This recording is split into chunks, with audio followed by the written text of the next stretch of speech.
الحمد لله نحمده ونستعينه ونستغفره ونعوذ بالله من شرور أنفسنا ومن سيئات أعمالنا من يهده الله فلا مضل له ومن يضلل فلا هادي له وأشهد أن لا إله إلا الله وحده لا شريك له وأشهد أن محمدًا عبده ورسوله أما بعد فإن خير الحديث كتاب الله وخير الهدي هدي محمد صلى الله عليه وسلم وشر الأمور محدثاتها وكل محدثة بدعة وكل بدعة ضلالة وكل ضلالة في النار اعوذ باللہ من الشیطان الرجیم بسم اللہ الرحمن الرحیم محمد رسول اللہ والذین معه اشداء علی الکفار رحماء بینہم تراہم رکعا سجدا یبتغون فضلا من اللہ ورضوانا سیماہم فی وجوہہم من اثر السجود ذلك مثلهم في التوراة ومثلهم في الإنجيل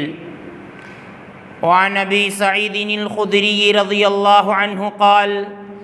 قال رسول الله صلى الله عليه وسلم لا تسبوا أصحابي فلو أن أحدكم أنفق مثل أحد ذهبا ما بلغ مد أحدهم ولا نصيفه متفق عليه۔ معزز اسلامی و دینی بھائیوں، محرم الحرام کے مبارک مہینے سے ہم لوگ گزر رہے ہیں۔ حضرت عمر رضی اللہ عنہ کے دور میں جب ہجری سال اور اسلامی سال کی تقویم کی بات آئی تھی تو حضرت عمر رضی اللہ عنہ نے محرم ہی سے اس سال کی ابتدا کا آغاز کیا تھا کہ محرم کو سال کا پہلا مہینہ قرار دیا جائے۔ اللہ کے رسول صلی اللہ علیہ وسلم سے کئی ایک خاص باتیں محرم الحرام کے تعلق سے ثابت ہیں۔ سب سے پہلی بات تو یہ کہ اللہ رب العالمین نے اس مہینے کو 4 حرمت والے مہینوں میں سے ایک قرار دیا ہے۔ دوسری بات یہ ہے کہ اس مہینے کی 10 تاریخ کو اللہ رب العالمین نے موسیٰ علیہ السلام کو فرعون پر فتح نصیب فرمائی تھی۔ اللہ کے رسول صلی اللہ علیہ وسلم جب مکہ سے مدینہ آئے تو یہاں کے لوگ 10ویں محرم کے دن کا احترام کیا کرتے تھے اور یہودی اس دن روزہ رکھا کرتے تھے۔ اللہ کے رسول صلی اللہ علیہ وسلم نے لوگوں سے دریافت کیا تو پتہ چلا کہ اس دن موسیٰ علیہ السلام کو فرعون پر فتح نصیب ہوئی تھی تو یہودی اس کے شکرانے کے طور پر روزہ رکھا کرتے تھے۔ تو اللہ کے رسول صلی اللہ علیہ وسلم نے فرمایا کہ نحن احق بموسیٰ منکم، کہ موسیٰ علیہ السلام کے حقدار ہم زیادہ ہیں، ان سے تعلق جوڑنے کے حقدار ہم تم سے کہیں زیادہ ہیں، کیونکہ موسیٰ کو صحیح معنوں میں ماننے والے ہم ہیں اور موسیٰ علیہ السلام ہمارے نبی ہیں۔ لہذا اللہ کے رسول صلی اللہ علیہ وسلم نے 10ویں محرم کا روزہ رکھا اور آپ صلی اللہ علیہ وسلم نے یہ بھی کہا کہ لئن بقیت الی قابل لأصومن التاسع، کہ اگر زندگی نے وفا کی، اگر میں زندہ رہا تو آئندہ سال میں 10ویں محرم کے ساتھ 9ویں محرم کا بھی روزہ رکھوں گا۔ اللہ کے رسول صلی اللہ علیہ وسلم نے فرمایا کہ یوم عاشوراء کا جو روزہ ہے مجھے اللہ رب العالمین سے امید ہے کہ یہ گزشتہ 1 سال کے گناہوں کا کفارہ ہے۔ اللہ کے رسول صلی اللہ علیہ وسلم کی کئی خاص باتیں اس مہینے کے تعلق سے ہیں۔ اسی مہینے کی پہلی تاریخ کو خلیفہ دوم حضرت عمر بن خطاب رضی اللہ عنہ کی بہت ہی دردناک شہادت ہوتی ہے۔ ذی الحجہ کے آخری دنوں میں حضرت عمر رضی اللہ عنہ کے اوپر فجر کی نماز میں ابو اللولو فیروز نام کا پارسی شخص حملہ کرتا ہے، اور اس کے بعد 1 محرم کو انتہائی مظلومانہ شہادت حضرت عمر بن خطاب رضی اللہ عنہ کی ہوتی ہے۔ اور گزشتہ جو مہینہ گزرا ہے ذی الحجہ کا، اسی مہینے کی 28 تاریخ کو خلیفہ سوم حضرت عثمان بن عفان رضی اللہ عنہ کی بہت ہی مظلومانہ شہادت ہوئی۔ وہ بیچارے میدان جنگ میں نہیں گئے تھے لڑنے کے لیے، بلکہ اپنے گھر ہی میں تھے، لیکن بلوائیوں نے ان کے گھر میں گھس کر ان پر حملہ کیا اور حضرت عثمان بن عفان رضی اللہ عنہ کو بہت ہی مظلومانہ طریقے سے شہید کر دیا۔ یہ عثمان بن عفان رضی اللہ عنہ کہ جن کے تعلق سے اللہ کے رسول صلی اللہ علیہ وسلم نے فرمایا کہ ان سے میں کیوں نہ حیا کروں کہ جن سے فرشتے بھی حیا کرتے ہیں، وہ عثمان بن عفان رضی اللہ عنہ کہ اللہ کے نبی صلی اللہ علیہ وسلم نے جن کو اپنی 2 بیٹیاں نکاح میں عطا فرمائیں، اور ان کو ذو النورین کہا جاتا ہے، یعنی حضرت عثمان بن عفان ذو النورین ہیں، 2 نور والے ہیں۔ اللہ کے نبی صلی اللہ علیہ وسلم کی 2 بیٹیاں ان کو بیاہی تھیں۔ اور وہیں آپ دیکھیے محرم کی مہینے کی 10ویں تاریخ کو نواسہ رسول حضرت حسین رضی اللہ عنہ کی بہت ہی مظلومانہ شہادت کربلا کے میدان میں ہو جاتی ہے۔ حضرت حسین رضی اللہ عنہ جن کے بڑے فضائل ہیں، حضرت حسین رضی اللہ عنہ یہ اللہ کے رسول صلی اللہ علیہ وسلم کے نواسے ہیں۔ انشاءاللہ ابھی آخر میں ان کے فضائل کا ذکر آپ کے سامنے آئے گا۔ تو آپ دیکھیے جتنے بھی صحابہ کرام ہیں، تمام کے تمام صحابہ کرام ہمارے نزدیک قابل احترام ہیں۔ ان کا احترام، ان کی عزت، ان کے فضائل کا اعتراف کرنا یہ اہل سنت والجماعت کا یہ پہلا عقیدہ ہے، کیونکہ صحابہ کرام کی تعظیم، صحابہ کرام کا احترام کیے بغیر اور ان کے فضائل کا اقرار کیے بغیر ہم مسلمان ہو ہی نہیں سکتے۔ کیونکہ ایک صحابی فرماتے ہیں کہ اللہ رب العالمین نے لوگوں کے دلوں کی طرف نظر ڈالی تو لوگوں کے دلوں میں سب سے زیادہ پسند اللہ رب العالمین کو نبی صلی اللہ علیہ وسلم کا دل آیا۔ تو آپ صلی اللہ علیہ وسلم کو اللہ رب العالمین نے اس دنیا کا سب سے افضل انسان قرار دیا اور سب سے افضل نبی قرار دیا، اور آخری امت کی دعوت و تبلیغ کے لیے اللہ رب العالمین نے نبی صلی اللہ علیہ وسلم کا انتخاب کیا۔ اس کے بعد نبی صلی اللہ علیہ وسلم کے بعد اللہ رب العالمین نے پھر لوگوں کے دلوں پر نظر ڈالی تو اصحاب محمد یعنی محمد صلی اللہ علیہ وسلم کے دلوں کو لوگوں کے دلوں میں سب سے زیادہ پاکیزہ اور صاف ستھرا پایا۔ تو اللہ رب العالمین نے نبی صلی اللہ علیہ وسلم کے ساتھیوں کو نبی صلی اللہ علیہ وسلم کی صحبت کے لیے چن لیا اور دین کی دعوت و تبلیغ کے لیے صحابہ کرام کو منتخب کر لیا، اور اللہ کے رسول صلی اللہ علیہ وسلم نے اپنی زبان سے فرما دیا کہ دنیا کے اندر جتنے بھی زمانے گزرے ہیں ان میں سب سے پاکیزہ اور سب سے بہتر جو زمانہ گزرا ہے خیر الناس قرنی ثم الذین یلونہم ثم الذین یلونہم، سب سے پاکیزہ اور سب سے محترم اور سب سے اچھا جو زمانہ ہے وہ میرے دور کا زمانہ ہے، یعنی میرا زمانہ اور صحابہ کرام کا زمانہ ہے، یعنی سب سے اچھے لوگ میرے دور کے لوگ ہیں، صحابہ کرام کے دور کے لوگ ہیں، صحابہ کرام ہیں جو اس دنیا میں نبی صلی اللہ علیہ وسلم کے بعد سب سے افضل ترین مخلوق ہیں۔ تو اللہ کے نبی صلی اللہ علیہ وسلم نے فرمایا کہ خیر الناس قرنی ثم الذین یلونہم ثم الذین یلونہم، کہ سب سے بہتر زمانہ میرا زمانہ ہے، پھر اس کے بعد آنے والوں کا، اور پھر اس کے بعد آنے والوں کا۔ آپ دیکھیے صحابہ کرام امت کے درمیان اور نبی صلی اللہ علیہ وسلم کے درمیان واسطہ ہیں۔ ہم تک جو دین پہنچا ہے، ہم تک جو قرآن پہنچا ہے، ہم تک جو سنت پہنچی ہے، یہ صحابہ کرام کی مرہون منت ہے، اس کا صحرا صحابہ کرام کے سر جاتا ہے۔ صحابہ کرام نے قرآن کریم کو ہم تک پہنچایا۔ جو صحابہ کرام پر اعتراض کرتے ہیں، جو صحابہ کرام کے بارے میں طرح طرح کی باتیں کہتے ہیں، ان کو تو پھر قرآن کریم پر بھی اعتراض کرنا چاہیے۔ ایک تو وہ قوم ہے جو قرآن کریم کو ادھورا مانتی ہے، قرآن کریم کے اندر عیب نکالتی ہے، وہ کہتی ہے کہ کوئی قرآن کریم کا حافظ نہیں ہو سکتا، اور قرآن کریم کے اتنے اتنے پارے فلاں کی بکری چر گئی اور اتنے اتنے پارے قرآن کریم سے نکال دیے گئے، اس طرح کی باتیں وہ لوگ کہتے ہیں۔ تو ان کی بات ہم نہیں کرتے ہیں، ہم ان کی بات کرتے ہیں جو اہل سنت والجماعت میں سے ہیں، جو صحابہ کرام پر دشنام ترازی کرتے ہیں، صحابہ کرام کو برا بھلا کہنے لگتے ہیں۔ اور نعوذ باللہ حضرت ابو ہریرہ رضی اللہ عنہ، جو سب سے اہم صحابی ہیں حدیث کے معاملے میں، جن سے تقریباً 5000 سے زیادہ حدیثیں ہم تک پہنچی ہیں، ان کو یہ کہا جائے کہ یہ بنو امیہ کے دور کے درباری مولوی تھے، یہ درباری مولوی تھے، اور ان کا کام بس یہ تھا کہ اللہ کے نبی صلی اللہ علیہ وسلم سے جو کچھ سنتے تھے، اچھا برا جو کچھ سنا اسے بیان کر دیتے تھے، بس ابو ہریرہ کا کام اتنا تھا۔ تو اس طرح سے اگر صحابہ کرام کے بارے میں کہا جائے تو امت کے درمیان اور نبی صلی اللہ علیہ وسلم کے درمیان جو واسطہ ہے، اس واسطے کو ہم ختم کر دیتے ہیں تو ہم سمجھ لیں کہ ہم نے اپنے سرمایے کو ضائع کر دیا، ہم نے قرآن کو ضائع کر دیا، جو قرآن صحابہ کرام کے ذریعے ہم تک پہنچا ہے۔ اللہ کے نبی صلی اللہ علیہ وسلم نے صحابہ کرام کو حکم دیا تھا قرآن کریم لکھنے کا۔ حضرت معاویہ رضی اللہ عنہ ہیں جو امانت داری کے ساتھ قرآن کریم لکھا کرتے تھے، حضرت زید بن ثابت رضی اللہ عنہ ہیں، اور ان جیسے اور دیگر صحابہ کرام ہیں جو اللہ کے نبی صلی اللہ علیہ وسلم کے زمانے میں قرآن کریم لکھا کرتے تھے۔ اس کے بعد ابو بکر صدیق رضی اللہ عنہ کے دور میں جب جنگیں ہوئیں اور صحابہ کرام کثرت سے شہید ہونے لگے تو حضرت عمر بن خطاب رضی اللہ عنہ کے مشورے پر حضرت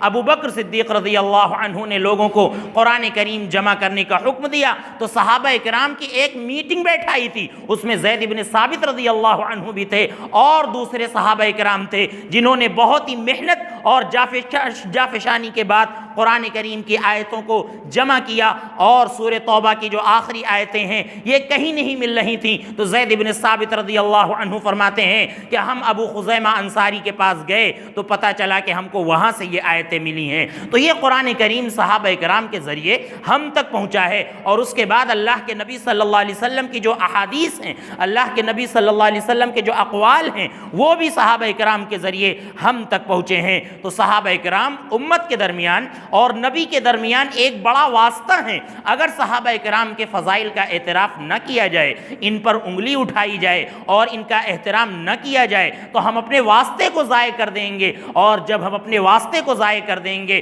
تو پھر ہم قرآن پر بھی شک کریں گے اور پھر اللہ کے نبی صلی اللہ علیہ وسلم کے اقوال پر بھی شک کریں گے۔ آپ دیکھیے پوری دنیا میں صحابہ کرام وہ شخصیات ہیں جنہوں نے فتوحات کا دائرہ وسیع کیا۔ ان میں حضرت معاویہ رضی اللہ عنہ سر فہرست ہیں، جنہوں نے تقریباً 20 سال اپنی حکومت کی ہے اور دوسری حکومتوں میں گورنر رہے ہیں۔ 20 سال کے اندر انہوں نے پوری دنیا میں فتوحات کا دائرہ پھیلا دیا اور اسلام کا دائرہ نہ جانے کہاں تک پھیلا دیا۔ اللہ کے نبی صلی اللہ علیہ وسلم نے فرمایا کہ اگر کوئی شخص بھلائی کی طرف رہنمائی کرتا ہے تو اس شخص کو بھلائی کرنے والے کے برابر ثواب ملے گا۔ آپ دیکھیں سینکڑوں ہزاروں لوگوں کے مسلمان ہونے کا ذریعہ حضرت معاویہ رضی اللہ عنہ بنے ہیں۔ آپ سوچئے کہ اللہ رب العالمین ان کو کتنا زیادہ ثواب عطا فرما رہا ہوگا۔ اللہ کے نبی صلی اللہ علیہ وسلم نے حضرت علی رضی اللہ عنہ کو مخاطب بنا کر کہا تھا کہ لَأَن يَهْدِيَ اللَّهُ بِكَ رَجُلًا وَاحِدًا خَيْرٌ لَكَ مِنْ حُمْرِ النَّعَمِ، کہ اے علی اگر اللہ نے تمہارے ذریعے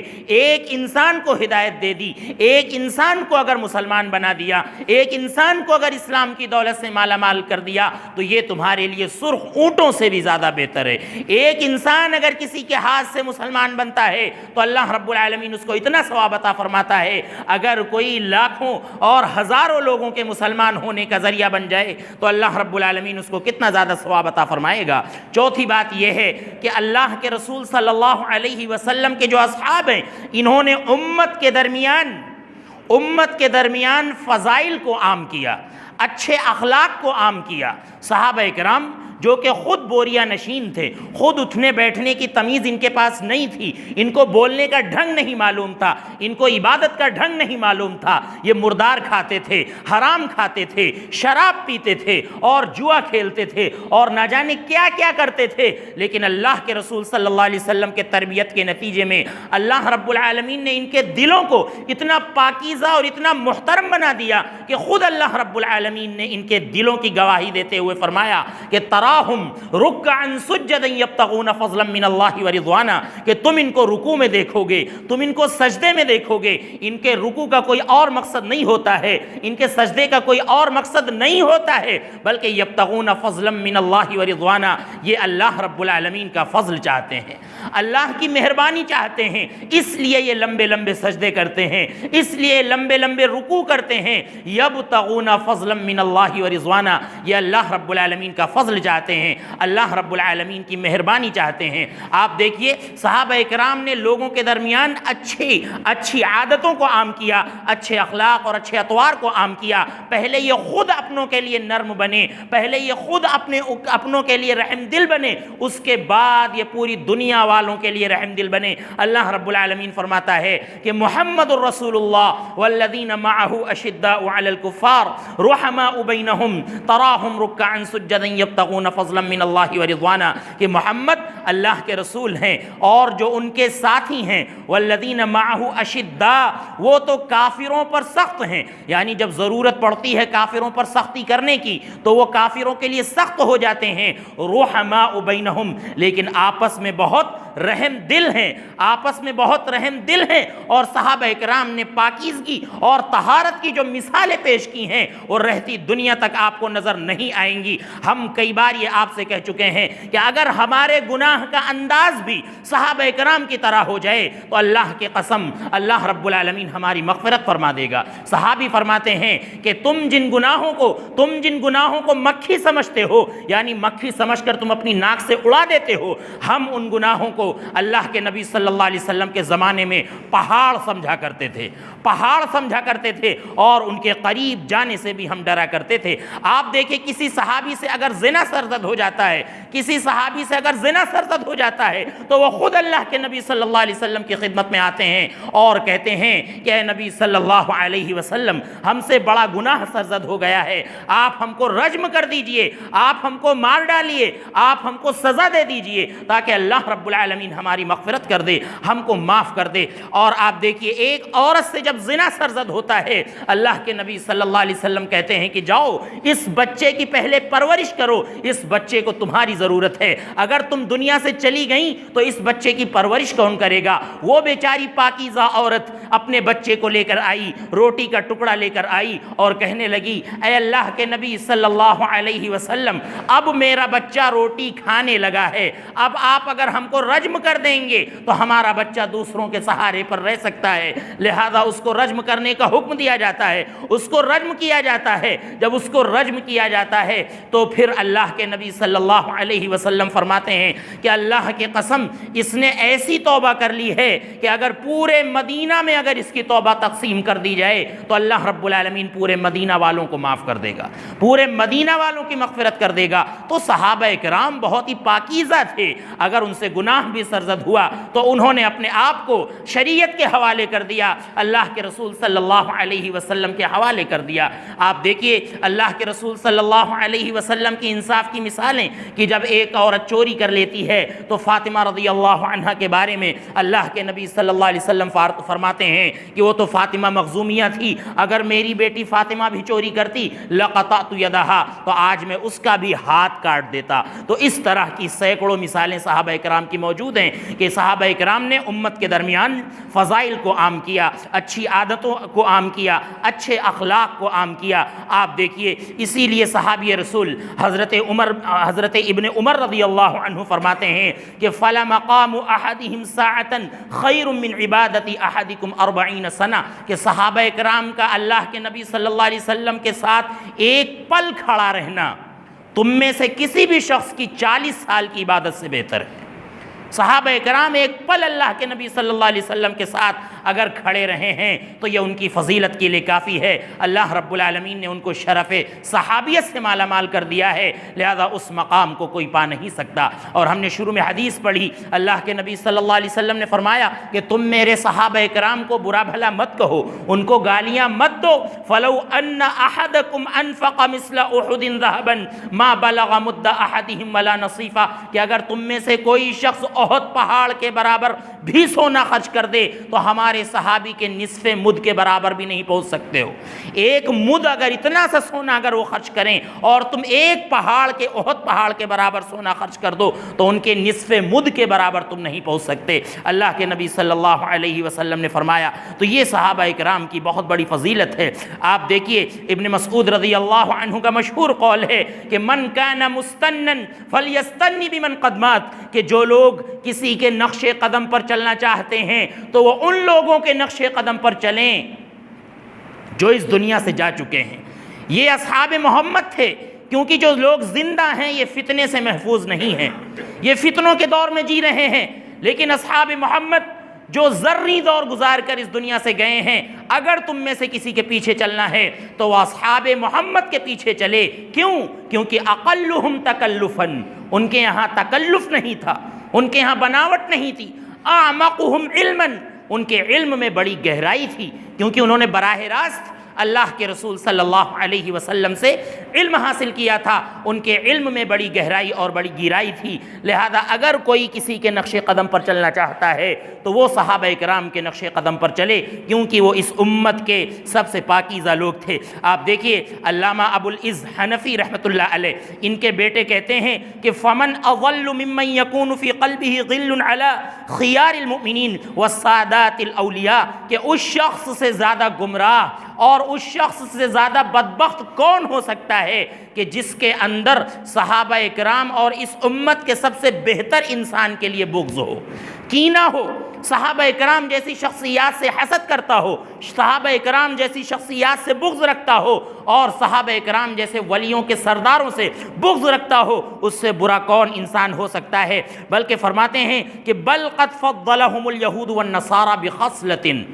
بلکہ یہود و نصارہ سے بھی ایسے لوگ بدتر ہیں، ایسے لوگ یہود و نصارہ سے بھی بدتر ہیں جو صحابہ اکرام کو برا بھلا کہتے ہیں، صحابہ اکرام کو گالیاں دیتے ہیں یا صحابہ اکرام پر زبان تان دراز کرتے ہیں۔ ایسے لوگ یہود و نصارہ سے بھی بدتر ہیں۔ کیوں؟ کیونکہ جب پوچھا گیا یہودیوں سے کہ من خیر اہل ملتکم، کہ تمہاری ملت میں، تمہاری شریعت میں سب سے زیادہ اچھے کون لوگ تھے، تو یہودیوں نے کہا اصحاب موسیٰ، موسیٰ کے جو ساتھی تھے وہ ہماری شریعت میں سب سے پاکیزہ اور سب سے محترم انسان تھے۔ نصرانیوں سے پوچھا گیا، عیسائیوں سے پوچھا گیا کہ من خیر اہل ملتکم، کہ تمہاری ملت میں، اے عیسائیوں تمہاری شریعت میں سب سے محترم اور سب سے اچھے لوگ کون تھے، تو انہوں نے بھی کہا کہ عیسیٰ علیہ السلام کے جو حواری تھے، عیسیٰ علیہ السلام کے جو مددگار تھے، وہ ہماری امت میں سب سے اچھے اور بہتر لوگ تھے۔ اور جب ان بدبختوں سے پوچھا گیا کہ تمہاری امت میں سب سے برے لوگ کون تھے، تو انہوں نے کہا کہ اصحاب محمد صلی اللہ علیہ وسلم۔ نعوذ باللہ، ہماری امت میں سب سے برے لوگ نبی صلی اللہ علیہ وسلم کے ساتھی تھے، جو اس امت میں جو گھسے ہوئے ہیں اور جو ڈاکہ زنی کر رہے ہیں اور صحابہ اکرام پر زبان تان دراز کرتے ہیں، اور جن کے نقش قدم پر ہمارے بھائی چل رہے ہیں، اہل سنت والجماعت کے لوگ چل رہے ہیں، اور ان سے بھی 4 قدم آگے ہو گئے ہیں، جن کے یہاں کوئی اصول اور کوئی ضابطہ نہیں ہے صحابہ اکرام کے بارے میں۔ آپ دیکھ لیجئے، انہوں نے فرمایا کہ اصحاب کے یہودیوں اور عیسائیوں سے بھی زیادہ گئے گزرے وہ لوگ ہیں جو صحابہ اکرام کو برا بھلا کہتے ہیں، کیونکہ انہوں نے تو اصحاب موسیٰ کی قدر کی ہے اور اصحاب عیسیٰ کی قدر کی ہے، لیکن ہم نے اصحاب محمد کو کیا کہا کہ یہ امت کے سب سے بدترین لوگ ہیں، یہ خلافت کو غصب کرنے والے لوگ ہیں، خلافت پر نشانہ بنانے والے لوگ ہیں، اس طرح کے لوگ ہیں، اس طرح کی بات ہم نے کہی۔ آپ دیکھیے بغضہم کفر و نفاق و طغیان، فرماتے ہیں کہ صحابہ اکرام سے بغض رکھنا یہ کفر ہے، یہ نفاق ہے، یہ سرکشی ہے، کیونکہ اللہ کے رسول صلی اللہ علیہ وسلم نے فرمایا، صحیح بخاری کی روایت ہے، آپ نے انصاری صحابہ اکرام کے بارے میں کہا تھا کہ لا یحبہم الا مؤمن، کہ ان سے صرف اور صرف مومن ہی محبت کرتا ہے، ولا یبغضہم الا منافق، اور ان سے صرف اور صرف منافق ہی نفرت کرتا ہے۔ فمن احبہم احبہ اللہ ومن ابغضہم ابغضہ اللہ، جو ان سے محبت کرے گا اللہ بھی ان سے محبت کرے گا، جو ان سے بغض رکھے گا اللہ رب العالمین بھی ان سے بغض رکھے گا۔ آپ دیکھیے ابو زرعہ الرازی کہتے ہیں کہ اذا رأیت الرجل ينتقص احدا من اصحاب الرسول فاعلم انہ زندیق، کہ تم اگر کسی بھی شخص کو دیکھو کہ وہ اصحاب رسول میں سے کسی کی برائی کر رہا ہے، کسی کو گالی دے رہا ہے، تو جان لو کہ وہ زندیق ہے، وہ زندیق ہے۔ زندیق مطلب بددین ہے، بے دین ہے۔ ایسا شخص جو ہے متدین اور دیندار نہیں ہو سکتا۔ کیوں؟ فرماتے ہیں کہ وَذَلِكَ أَنَّ رسول اللہ صلی اللہ علیہ وسلم عندنا حق والقرآن حق، کہ اللہ کے نبی صلی اللہ علیہ وسلم ہمارے نزدیک حق ہیں، قرآن حق ہے۔ وَإِنَّمَا أَدَّى إِلَيْنَا هَذَا الْقُرْآنُ وَالسُّنَنُ أَصْحَابُ رسول اللہ صلی اللہ علیہ وسلم، اور اس قرآن کو ہم تک پہنچانے والے اور سنت کو ہم تک پہنچانے والے نبی صلی اللہ علیہ وسلم کے ساتھی ہیں۔ اور یہ لوگ یہ چاہتے ہیں ان یجرحوا شہودنا، کہ جو ہمارے گواہ ہیں ان کی برائی بیان کریں۔ یہ لوگ چاہتے ہیں کہ جو ہمارے گواہ ہیں، جو ہمارے شاہد ہیں، جو ہم تک قرآن کو پہنچانے والے ہیں، سنت کو پہنچانے والے ہیں، ان کی ہم برائی بیان کریں تاکہ ہم قرآن اور سنت کو باطل کر دیں۔ تو فرماتے ہیں کہ والجرح بہم اولا وہم زنادقہ، کہ ایسے لوگوں کی برائی بیان کرنا، ایسے لوگوں کی مذمت بیان کرنا یہ زیادہ بہتر ہے، کیونکہ وہ زندیق ہیں، بددین ہیں۔ آپ دیکھیں یحییٰ بن معین بہت ہی مشہور تابعی ہیں، طلید بن سلیمان الکوفی کے بارے میں کہتے ہیں کہ کذابن، یہ بہت بڑا جھوٹا تھا، بہت بڑا مکار تھا۔ کیوں؟ کان یشتم عثمان، کیونکہ یہ عثمان بن عفان رضی اللہ عنہ کو برا بھلا کہا کرتا تھا۔ وَكُلُّ مَنْ شَتَمَ عثمان أو طلحہ او احدا من اصحاب رسول اللہ صلی اللہ علیہ وسلم فعلیہ لعنت اللہ والملائکۃ والناس اجمعین، کہ اگر کوئی شخص عثمان رضی اللہ عنہ کو برا بھلا کہے، حضرت طلحہ کو برا بھلا کہے، تو ایسے شخص پر اللہ کی لعنت ہو، ایسے شخص پر فرشتوں کی لعنت ہو، اور ایسے شخص پر تمام لوگوں کی لعنت ہو۔ لہذا میرے بھائیوں، ان تمام باتوں سے معلوم ہوا کہ اصحاب محمد بشمول اہل بیت، ہمیں سب کی قدر کرنی ہے۔ اہل بیت صحابہ اکرام جو ہیں ان کی خاص فضیلت ہے۔ اللہ کے رسول صلی اللہ علیہ وسلم کے جو فضائل ہیں، حضرت علی رضی اللہ عنہ کے بارے میں، حضرت فاطمہ کے بارے میں، اور حضرت حسین اور دیگر اہل بیت کے بارے میں، ان کو فراموش نہیں کیا جا سکتا۔ اللہ کے نبی صلی اللہ علیہ وسلم اپنے ان دونوں نواسوں کو ہاتھ میں لے کر، گود میں لے کر خطبہ دیا کرتے تھے۔ اللہ کے نبی صلی اللہ علیہ وسلم نے حضرت حسن رضی اللہ عنہ کو ایک مرتبہ گود میں لے کر کہا تھا کہ ابنی ھذا سید لعل اللہ ان یصلح بین فئتین عظیمتین من المسلمین، کہ میرا یہ نواسہ، میرا یہ بیٹا مسلمانوں کا سردار ہے، اور امید ہے کہ میرا یہ بیٹا مسلمانوں کے دو گروہوں میں صلح کرائے گا۔ یہ فضیلت ہے حضرت حسن کی۔ آپ دیکھیے حضرت حسن و حسین رضی اللہ عنہما آپ کے اوپر سوار ہو جاتے تھے نماز کی حالت میں، تو آپ نماز لمبی کر دیا کرتے تھے۔ صحابہ اکرام جب پوچھتے کہ آپ نے نماز اتنی لمبی کیوں کر دی، تو اللہ کے نبی صلی اللہ علیہ وسلم کہتے کہ ہمارے ان بچوں نے ہم کو سواری بنا لیا تھا، اگر میں پہلے سجدے سے اٹھ جاتا تو ان کی دل شکنی ہوتی، ان کی ضرورت پوری نہ ہوتی، تو ہمارے بچوں کو تکلیف ہوتی، اس لیے ہم نے جو ہے سجدے کو لمبا کر دیا تھا۔ اللہ کے نبی صلی اللہ علیہ وسلم ان کے بارے میں فرمایا کرتے تھے کہ ہما ریحانتایا من الدنیا، کہ یہ دنیا کے میرے دو پھول ہیں، یہ دونوں میں میرے پھول ہیں۔ اسی لیے عراق کے کسی شخص نے ایک صحابی سے پوچھا تھا کہ اگر حج کے موقع پر ایک مکھی اگر مر جائے تو ہم کو کیا کرنا ہوگا، کیا ہمارے اوپر گناہ ہوگا؟ تو صحابی رسول نے بڑی جوش میں کہا تھا کہ اہل عراق مکھی کے بارے میں پوچھتے ہیں، مکھی کے قتل کرنے کے بارے میں پوچھتے ہیں، حالانکہ انہوں نے تو جگر گوشہ رسول، نواسہ رسول کو قتل کیا ہے، کہ جن کے بارے میں اللہ کے نبی صلی اللہ علیہ وسلم کہا کرتے تھے کہ یہ میرے دنیا کے دو پھول ہیں، دنیا کے دو پھول ہیں۔ تو اللہ کے رسول صلی اللہ علیہ وسلم کے جو اہل بیت ہیں ان کے خاص فضائل ہیں، لیکن ان کی جو شہادت ہوئی ہے، اس شہادت میں بھی یہ برتری لے گئے،